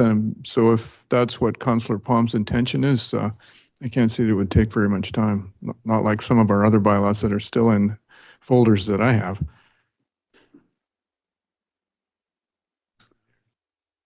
Councillor Dowd and then Councillor Palm. It's a really simple bylaw. When you look at it, I think the whole thing is up there. But what can you do? You could, I think you could try to compare $25 with the ones that were in place whenever this was originally brought forward. I can't read it. It might be 2016 or something. Or you could make some things, add some things that make sense. I think when that bylaw was written, they probably didn't think anybody would last beyond 30 years working for the city. Now maybe 40 and 45 years should be included on there. Maybe the dollar value should be changed, but either we want to ask staff to work on it or we don't. Some things that seem like they should be easy turn out take an awful lot longer than you'd think. I think the remuneration bylaw, the first time it came up, I thought we'd be done in an hour or two, but I don't know how many meetings we've had. Either we want staff to update it or we don't, and it'll take as long as staff takes to do it. And I know there's a huge number of things. There's the building bylaws, there's the animal farm bylaws, all of those things. They're all waiting, so it's priorities, and that's what we get to decide when we put our hand up to vote. Councillor Palm. Yes, thank you, Chair. Councillor Southcott, excellent question. My intent was to make this as simple as possible. And if you want to throw it 2% for the last 25 years, that'd be a 50% increase to each category. But one of the employees that pointed those out said he would be very happy to see $100 increase to each of the 3 categories on that page and be done. And thank council for their fine work. So that's where we're at, staff. Through the chair, Mr. Fleming has a few words. Thank you. Your worship, if it helps council, part of what I plan to do is to come forward with a review of all the council policies by grouping them by topic. For example, there are 2 other council policies similar to this that speak to part-time employees leaving municipal employment and long service employee recognition while still employed council policies. So my rather than look at things piecemeal, what I'd propose is staff bring forward a report of this is how we propose to review all of your council policies, group them by similar types of policies in bite-sized chunks, and you can see them in context with each other, and then prioritize which ones come first as opposed to others. So that's part of the work plan that I propose to be doing. If that's any help, if council wants to wait and have that, or consider this one a one-off before seeing that report. Councillor Palm, what is your wish? I would leave it to the corporate officer to review all of the policies he thinks that need to be done in this regard and bring it forward as a report. I will withdraw tonight's motion. Thank you. Second. Okay, we have all in favor of? Withdrawing? Yeah, withdrawing. Okay, we're voting on withdrawing the motion. Yes. All in favor of the motion being withdrawn? That passes unanimously. Thank you. Now, I believe for hopefully the 3rd and final time, we'll move to 13.1. Councillor Dowd. 13.1, as we spoke about before, is simply a notice of motion. There's nothing to talk about. Be on the agenda in 2 weeks. We'll now move to questions. Mr. Galinsky. Do you have any easy questions this evening?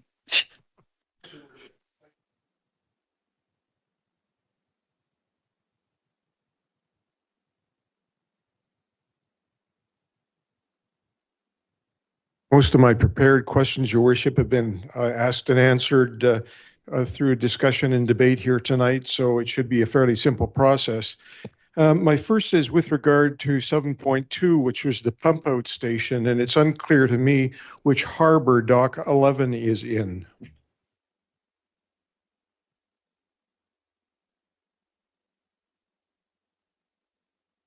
Yeah, through the chair, it's the South Harbor dock. It's the most southern float that is up against the old barge terminal piles. So and it's the portion that is the furthest west. I thank the director for that response. And so it's a 40-foot expanse. Is that correct? Yes, they're looking to reserve 40 feet of that dock for the pump out station. Yes. And I presume it's something through the chair that it's emptied out fairly regularly and kept relatively clean. It's pumped out immediately to a pump station that goes into our sewer distribution. ASAP. I thank the director for that. Item 9.2, which was the airport report, the surplus funds from ACAP, which came to more than $1 million, I think. It's unclear to me what is going to happen with those funds. Those, through the chair, those funds will remain with ACAP. We do not receive those funds. That's great. I appreciate that. And then there was reference to, I think, $1 million fund from SERIF. Was that correct? SERIP. Yes. Oh, SERIP. Yes, I was unsure what that acronym was. I'm hoping the director can apprise me of what that means. I could, through the chair. It's within the report, and it is the... Through the chair, I've got it here. It's the Community Economic Recovery Infrastructure Program. Thank you very much. And that was to be dedicated towards the capping program as well through the chair? Was that what is going to be done? Yeah, it was targeted for the landfill capping and initially for the extension of the runway over top of that landfill. But because of geotechnical issues, we can't put fill over top of that area. Through the chair, I thank the director very much for that. With regard to item 8.1, which was the community works funds, I'm wondering if the finance department can delineate for me what the anticipated expenditures of community works funds in the 2025 budget will be. Sure. To Mr. Galinsky. It's a lengthy list. Would you prefer me to email that to you? It's something that it's already in the draft one plan. It's in one of the appendixes because it states each funding source, but I could also email that to you. I summarized it as mainly the mid-level connector and the pavement management program. There's a handful of recreation projects as well, and some other various projects. So through the chair, an email would be appropriate. I thank the financial officer for that. My final question is also with regard to community works funds. I'm wondering what the regional directors might do when this matter comes up before the regional board, and whether they would be willing to use their weighted votes to make sure that the monies expended at the regional district for community works funds would be used in this particular way. Sorry, I can't really tell you in advance how I might vote, because that would be fettering my own vote, and it's not, it would leave that decision open to legal challenge, because we're to come into each and every vote with an open mind. I appreciate that response, and I presume that Councillor Southcott's response would be similar. Yeah, I definitely agree with Councillor Elliott, and I also think that it doesn't leave much room for the RD to do anything other than what seems obvious now. So I thank you very much for the response. Mayor, those are my questions. Thanks for indulging me. You're welcome, Mr. Galinsky. Does anybody else in our packed theater wish to ask a question before we go online? Okay, we're gonna,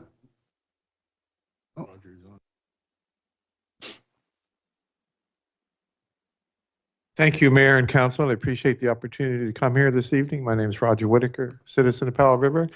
And my first question is who do we have to thank for this beautiful presentation tonight? It was really wonderful to be able to pick this up and follow along, and I really appreciate that a lot. So that's my question. Who do we have to thank? And I hope they get thanked properly. I'm sure that our CAO will make sure all the staff that were involved gets the appropriate thanks, and thank you very much for bringing that thanks forward. Yes, sir. And my second, because we have to ask questions, my second question is, does this council know how graciously Director Bertig has greeted the public over the last 45 years? In 25 years of my hanging around this chamber, he is, I've reached out to touch the robe several times, and he has met me with grace and a willingness that exceeds almost any other bureaucratic staff member I've met in my life. And the smallest detail or the grandest silly idea, and even more so, I wonder if this council is aware of when he meets me in public, he's equally as ecstatic to see me. And, he's not, I better run away. Roger's going to have something else to say here. So I just wonder if this council is aware of his graciousness. I'm going to let Councillor Elliott answer, and then I'll respond. Well, thank you, Your Worship.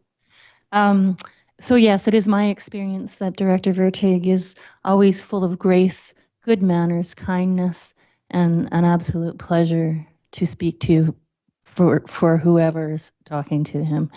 He has great patience, and I've always had the most wonderful feeling of respect coming toward myself and others from Mr. Vertig. And so I would concur and say, yes, I'm going to miss him a lot.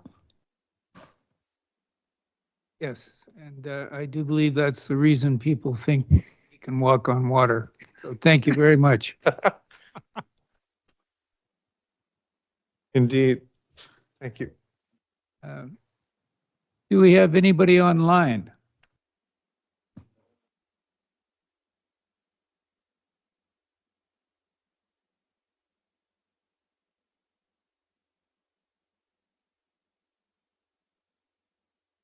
Okay. Do we have a motion? Motion to adjourn. All in favor? Thank you very much. We almost had it online. We didn't have it online. Thank you, Your Worship. Excellent meeting.